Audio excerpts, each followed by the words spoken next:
Class 10th physics का पहला chapter प्रकाश का परावर्तन।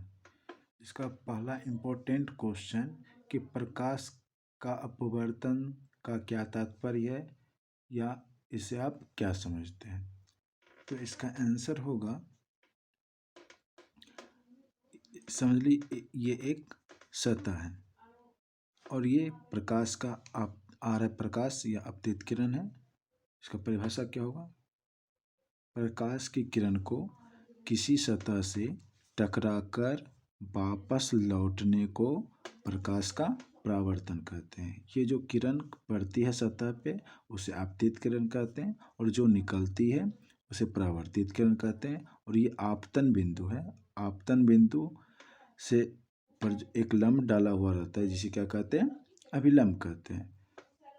और आपतित किरण और अभिलंब के बीच को कोण को कहते हैं आपतन कोण, और अभिलंब और परावर्तित किरण के बीच के कोण को कहते हैं परावर्तन कोण। अगला क्वेश्चन है कि प्रकाश के परावर्तन के नियम को लिखें। तो प्रकाश के परावर्तन का कितना नियम होता है? 2 नियम होता है। पहला नियम क्या है? ये आपका समतल सतह है, आपतित किरण है ये, और ये परावर्तित किरण है। तो पहला नियम है आपतित किरण एवं परावर्तित किरण एवं अभिलंब तीनों एक ही समतल में होता है। दूसरा नियम क्या है? आपतन कोण का मान, ये जो आई है आपतन कोण का मान परावर्तन कोण के मान का बराबर होता है। तो आई बराबर आर, ये आपका दूसरा नियम है।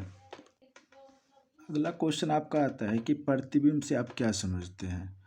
तो प्रतिबिंब का परिभाषा पूछता है, तो जानते हैं इसका परिभाषा क्या होगा। ये समझ लीजिए एक बिंदु है जिस पे क्या है, वस्तु रखा हुआ है। तो किसी बिंदु से आती प्रकाश की किरणें दर्पण से परावर्तन के बाद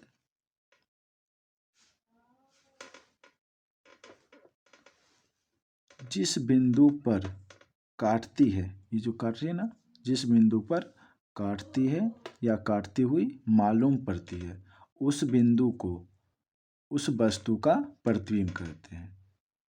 ये आपको हम बताएंगे कि ये प्रतिबिंब बना कैसे आगे जाके। तो आपको सिर्फ इसका परिभाषा देना होता है कि प्रतिबिंब से आप क्या समझते हैं। इसका आंसर होगा कि किसी बिंदु वस्तु से आ रही प्रकाश की किरणें दर्पण से परावर्तन के बाद जिस बिंदु पर काटती है या काटती हुई मालूम पड़ती है उसे उस वस्तु का प्रतिबिंब कहते हैं। अगला एक क्वेश्चन आता है कि पार्श्व परिवर्तन से आप क्या समझते हैं। तो ये एक समतल दर्पण है, ये भी एक समतल दर्पण है। समतल दर्पण के आगे एक वस्तु रखा हुआ है। तो समतल दर्पण पर बने प्रतिबिंब, जैसे यहाँ पे ये समतल दर्पण है, समझिए यहाँ पे एक वस्तु रखा हुआ है। तो समतल दर्पण में बने वस्तु का दायां भाग, ये जो दायां भाग है ये बायां भाग दिखाई दे रहा है, और ये जो बायां भाग है वस्तु का दायां भाग दिखाई पड़ रहा है। इसी घटना को क्या कहते हैं? पार्श्व परिवर्तन। तो समतल दर्पण पर बने प्रतिबिंब का दायां भाग वस्तु का बायां भाग एवं बायां भाग वस्तु का दायां भाग दिखाई पड़ता है। इसी घटना को क्या कहते हैं? पार्श्व परिवर्तन। इसी के साथ एक और क्वेश्चन है कि समतल दर्पण की विशेषता को पूछता है। तो समतल दर्पण की पहले लिख दीजिएगा, आपकी समतल दर्पण की निम्नलिखित विशेषताएं हैं। इसमें पहला विशेषता क्या है कि अगर वस्तु आपका ये अगर समतल यहाँ पे ये दर्पण बनाया हुआ है, अगर वस्तु आप यहाँ पे कोई वस्तु यहाँ पे अगर बना रहे हैं तो आपको उतना ही दूर आपको वहाँ पे प्रतिबिंब दिखाई देगा। तो पहला इसका विशेषता है कि दर्पण के पीछे प्रतिबिंब बनता है। दूसरा क्या है? प्रतिबिंब का आकार वस्तु के आकार के बराबर होता है। अगर जितना बड़ा आप वस्तु रखिएगा उतना ही बराबर उसका प्रतिबिंब दिखाई देगा। तीसरा है प्रतिबिंब क्या होता है? सीधा होता है। जैसे आप यहाँ पे ये आपका निकला हुआ, जैसे यहाँ पे है, यहाँ पे ये देखिएगा, अगर दर्पण में देखिएगा कि आप सीधे आपको दिखाई देगा। और एक आता है कि प्रतिबिंब पार्श्विक रूप से उल्टा होता है।